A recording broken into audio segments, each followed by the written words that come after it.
Welcome to popular TV network. నేను సిరి. ఈరోజు ఆంధ్రజ్యోతిలో హెడ్లైన్స్ ఏమన్నాయో ఒకసారి అయితే చూద్దాం. హన్మకొండ వేదికపై మోదీ పాటకు కండువాలు ఊపుతూ కార్యకర్తల్లో ఉత్సాహం నింపుతున్న బీజేపీ నేతలు. నేడు రైతు భరోసా నిధులు విడుదల. విద్యుత్ ఉత్పత్తికి బొగ్గు కష్టాలు. ఫస్ట్ ఇక్కడ చూసుకున్నట్టయితే నిన్న ఏదైతే నితిన్ నబీన్ గారు ఇక్కడ తెలంగాణలో పర్యటన చేయబోతున్నారు 3 రోజుల పాటు. ఏంటంటే వెస్ట్ బెంగాల్ తరహాలో ఇక్కడ కూడా అంటే తెలంగాణ వెస్ట్ బెంగాల్ తర్వాత టార్గెట్ 2028 వస్తుందో ఎలక్షన్స్ 29లో వస్తుందో తెలియదు, కానీ ఇక్కడ కూడా ఖచ్చితంగా బీజేపీ అధికారంలోకి రావాలని చెప్పేసి వీళ్ళు ప్రయత్నిస్తున్నారు. నితిన్ నబీన్ గారు కూడా అదే చెప్పడం జరిగింది. అండ్ అట్లనే చూస్తున్నట్టయితే ఎవరితోని అంటే ప్రాంతీయ పార్టీలతోని ఏ పార్టీతోని కూడా పొత్తుకు వెళ్ళము అని చెప్పేసి అమిత్ షా గారు ముందే చెప్పిండ్రు. సో ఇది ఇక్కడ కూడా వీళ్ళు ఇదే చెప్తున్నారు, ఒంటరి పోరికే సై. సో ఎవరితోని పొత్తు పెట్టుకోకుండా చాలా రోజుల నుంచి ఒక వార్త అయితే వస్తుంది కదా, ఖచ్చితంగా ఎలక్షన్స్కి వెళ్ళే ముందు బీఆర్ఎస్ తోని బీజేపీ పొత్తు పెట్టుకునే అవకాశం ఉంది, లాస్ట్ వరకైనా ఖచ్చితంగా పొత్తు పెట్టుకుంటుందని చెప్పేసి ఒక వార్త అయితే చాలా రోజుల నుంచి మనం వింటూనే ఉన్నాం. సో ఆ మాటలన్నిటికీ ఆ వార్తలన్నిటికీ ఇవన్నీ కేవలం ఊహాగానాలే అని చెప్పేసి మొత్తానికైతే ఒక దానికి ఏవైతే ఆ ఊహాగానాలు ఉన్నాయో ఆ రూమర్స్ ఏవైతే ఉన్నాయో వాటి అన్నిటికైతే ఒక ఫుల్ స్టాప్ అయితే పెట్టడం జరిగింది నితిన్ నబీన్ గారు ఇంకా అమిత్ షా గారు. ఒంటరిగానే వెళ్ళేందుకు వీళ్ళు సిద్ధంగా ఉన్నారని చెప్పేసి మనకు అర్థమైపోతుంది. రాష్ట్రంలో అధికారం దక్కించుకునే దిశగా బీజేపీ కార్యాచరణ, క్షేత్రస్థాయి పోరు ముమ్మరం చేయాలని నిర్ణయం. రంగంలోకి పార్టీ రాష్ట్ర ఇన్ఛార్జ్ సునీల్ బన్సాల్. అగ్రనేతల విస్తృత పర్యటనలు, 4 మున్సిపల్ కార్పొరేషన్లపై ప్రత్యేక నజర్. అన్నింటినీ గెలుచుకునేందుకు వ్యూహం, కోవట్టు రాజకీయాలపై అగ్రనాయకత్వం సీరియస్. ఆ నేతలకు పార్టీ అధ్యక్షుడు నబీన్ హెచ్చరిక. ఇది అంటే ఇప్పుడు మనకి ఎలక్షన్స్ అయితే ఉన్నాయి కదా, సో ఆ ఎలక్షన్స్లలో ఖచ్చితంగా మరి గెలవాలి. ఇప్పుడు గెలిస్తే జనరల్ ఎలక్షన్స్ ఏవైతే అసెంబ్లీ ఎలక్షన్స్ ఉంటాయో అక్కడ మన సత్తా చాటించాలి అని చెప్పేసి ఇక్కడ చూసుకుంటే మనకి జిహెచ్ఎంసీ ఎలక్షన్స్ ఉన్నాయి, అండ్ అక్కడ వరంగల్లో కూడా ఎలక్షన్స్ ఉన్నాయి. సో ఖచ్చితంగా నిన్న చూసుకున్నట్టయితే బండి సంజయ్ గారు కూడా కొన్ని వ్యాఖ్యలు చేసిండ్రు. ఖచ్చితంగా ఈసారి మనం గెలవమా అంటే అక్కడ కార్యకర్తలందరూ ఖచ్చితంగా గెలుస్తామన్నట్టే ఆ సభల్లో మొత్తం ఏమంటారు వాళ్ళందరూ చాలా ఉత్సాహంగా చెప్పడం జరిగింది. సో ఇప్పుడు కూడా ఇదే మొత్తానికైతే వీళ్ళు ఏదైనా చేసి సౌత్లో కూడా ఇప్పుడు దాదాపు ఎన్ని రాష్ట్రాలలో కాంగ్రెస్ ఉంది అని చూసుకున్నట్టయితే చాలా తక్కువ రాష్ట్రాలలో కాంగ్రెస్ అయితే ఉంది. సో కాంగ్రెస్ రహిత రాష్ట్రాలుగా కాంగ్రెస్ ముక్తు భారత్ మొత్తం బీజేపీ ఉండాలని చెప్పేసి వీళ్ళు ప్రయత్నాలు అయితే చేస్తున్నారు. ఎప్పటి నుంచో ఈ ప్రయత్నాలు చేస్తున్నా మనం చూస్తూనే ఉన్నాం. సో ఇప్పుడు కూడా ఇంకొకటి ఏంటంటే ప్రతిసారి ప్రతి ప్రాంతీయ పార్టీతోని వీళ్ళు పొత్తు పెట్టుకొని ముందుకెళ్ళేటోళ్ళు మనం చూసుకున్నట్టయితే ఇక్కడ ఇప్పుడు ప్రజెంట్ కూడా చూసుకుంటే సౌత్ అంటే దక్షిణ రాష్ట్రాలలో చూసుకుంటే ఇప్పుడు మరి ఎన్డీఏ కూటమి ఏపీలో కూడా ఉంది, ఇక్కడ కూడా ఉంటుంది అని అనుకున్నారు, కానీ ఇక్కడ మాత్రం ఉండే ప్రసక్తి లేదు. ఇంకా చూసుకున్నట్టయితే తమిళనాడులో కూడా ఉంది. నెక్స్ట్ ఎలక్షన్స్కి మాత్రం ఇంకా పొత్తుతోనైతే వెళ్ళే అవకాశాలు లేవు అని, ఎందుకంటే వెస్ట్ బెంగాల్లో ఏదైతే బీజేపీకి గ్రాండ్ సక్సెస్, అసలు ఎలాంటి పొత్తు లేకుండా వాళ్ళకి అక్కడ భారీ మెజారిటీ అయితే రావడం జరిగింది. ఇప్పుడు చాలామంది అక్కడ బీజేపీలోకి వెళ్తామన్నా కూడా మాకు అవసరం లేదన్నట్టే వాళ్ళు మాట్లాడడం జరుగుతుంది. చూద్దాం మరి ఇక్కడ తెలంగాణలో ఏం జరుగుతుంది ఏందనేది ఒకసారి చూద్దాం. తెలంగాణలో వచ్చే అసెంబ్లీ ఎలక్షన్స్లో ఒంటరిగానే బరిలోకి దిగేందుకు బీజేపీ సిద్ధమవుతుంది. ఒంటరిగా పోటీ చేసే అధికార పీఠాన్ని కైవసం చేసుకునే దిశగా పార్టీ సంస్థాగత కార్యాచరణ ఇప్పటికే సిద్ధమైందని పార్టీ వర్గాలు పేర్కొన్నాయి. రాష్ట్రంలో పర్యటిస్తున్న పార్టీ జాతీయ అధ్యక్షుడు నితిన్ నబీన్ అంతర్గత కార్యాచరణకు శ్రీకారం చుట్టారని తెలిపారు. సంస్థాగత బలోపేతంతో పాటు ప్రజా సమస్యలు, ప్రభుత్వ ప్రజా వ్యతిరేక నిర్ణయాలపై పోరాటాలను పార్టీ ముమ్మరం చేయనుందని, ప్రజా ప్రతినిధులకు టైం టేబుల్ కూడా సిద్ధమవుతుందని ఆ వర్గాలు వెల్లడించాయి. ఈరోజు తేదీ గుర్తు పెట్టుకోండి, అధికారంలోకి వచ్చాక ఈ తేదీని గుర్తు చేసుకోవాలి, అధికారంలోకి రావడమే మన టార్గెట్ అని నితిన్ నబీ పార్టీ ముఖ్య నేతల సమావేశంలో స్పష్టం చేశారని పేర్కొన్నారు.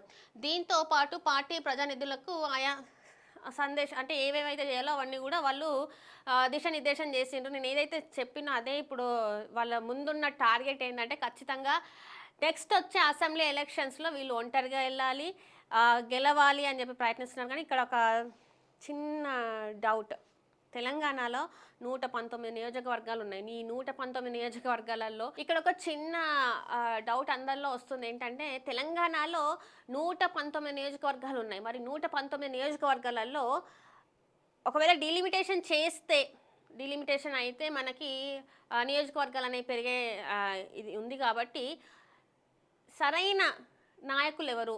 సరే, డీలిమిటేషన్ పక్కకు పెడితే మరి 119 నియోజకవర్గాలు చూసుకుందాం.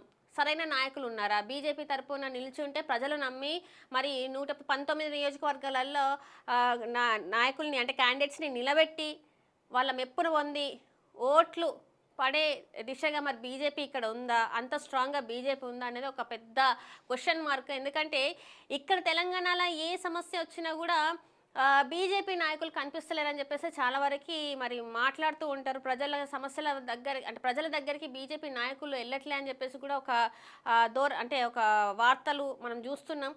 ఎక్కడ ఏదైనా కూడా వాళ్ళు అసలు రారు, మాట్లాడరు, మా సైడ్ స్టాండ్ తీసుకోరని చెప్పేసి చాలామంది మాట్లాడుతున్నారు. మరి దీని గురించి కూడా ఒక్కసారి ఆలోచించాలి బీజేపీ నాయకులు. ఇక్కడ చూస్తే కాంగ్రెస్ అంటేనే మోసం, హామీలు అమలు చేసిన చరిత్ర ఆ పార్టీకే లేదు. తెలంగాణలో 2 లక్షల ఉద్యోగాల హామీ ఏమైంది? ఆ పార్టీకి ఎంతో సేవ చేసిన పీవీని మరణించాక కూడా అవమానించింది. రాహుల్ పార్ట్ టైం లీడర్, ప్రజా సమస్యలు పట్టవు. కరోనాలో మోదీ 80 కోట్ల మందిని రక్షించారు. సుష్మా స్వరాజ్ కృషి వల్లే తెలంగాణ ఏర్పడింది. తెలంగాణలో డబుల్ ఇంజన్ సర్కార్ ఖాయం.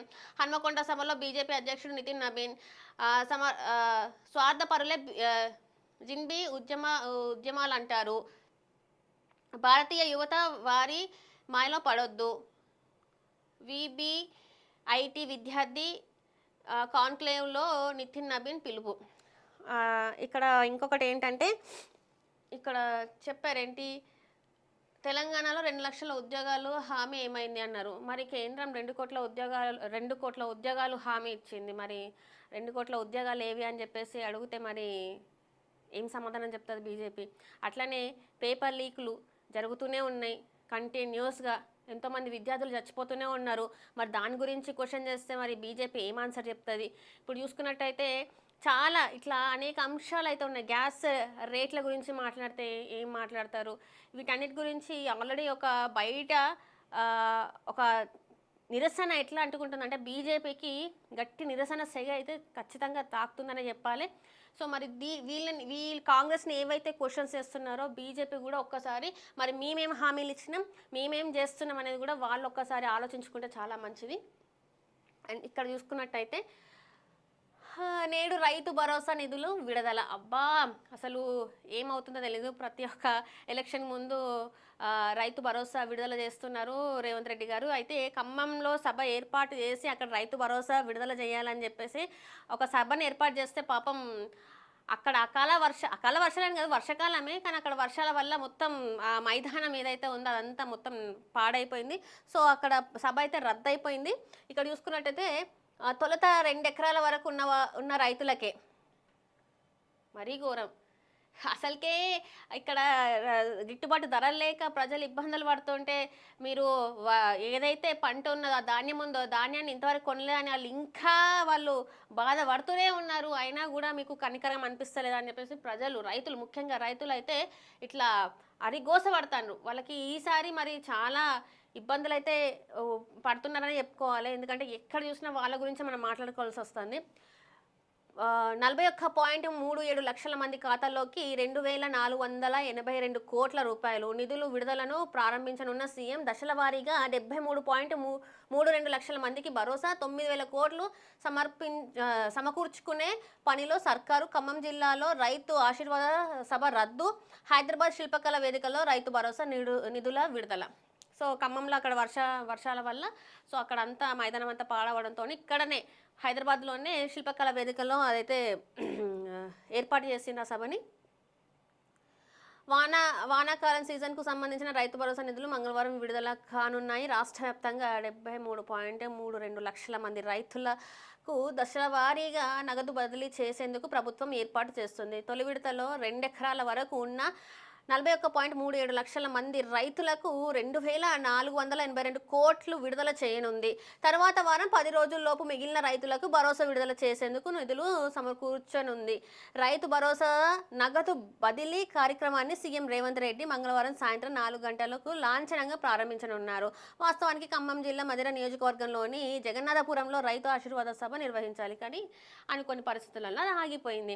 అయితే ఇక్కడ ఒకటే క్వశ్చన్ ఏంటంటే, 1 ఎకరానికి 2 ఎకరాలకి వేస్తా అని చెప్పేసి మాట్లాడుతున్నారు రేవంత్ రెడ్డి గారు. కానీ మీరు ఇచ్చిన హామీ అది కాదు కదా, ఒకసారి మీరు గుర్తు చేసుకోవాలి. ఇప్పటికే రైతు ఎన్నో ఇక్కట్లు పడతాండ్రు. మీరు ఆ ఇక్కట్లని పక్కకు పెట్టి 1 ఎకరం ఉన్న వాళ్ళకి 2 ఎకరాలు ఉన్న వాళ్ళకే మీరు ఇస్తా అంటే అది సాధ్యం కాదు. దీని ఫలితం ఇప్పుడు మీరు ఇది చేస్తున్న ఫలితం రేపు మరి ఎలక్షన్స్ టైమ్స్లో మరి అది మీకు బ్యాక్ ఫైర్ అయ్యే అవకాశం ఉంది. ఒకసారి ఇది మీరు ఆలోచించుకోవాలి. అండ్ అట్లనే ఇక్కడ చూసుకున్నట్టయితే విద్యుత్ ఉత్పత్తికి బొగ్గు కష్టాలు. రాష్ట్రంలో 2 యూనిట్లను మూసివేసిన జెన్కో. యాదాద్రి కేటీపీలలో 1 యూనిట్ మూత.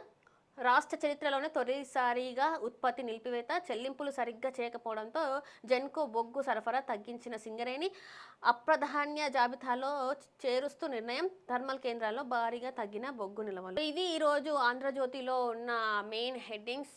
సో చూస్తూనే ఉండండి Telugu popular TV. Thank you so much.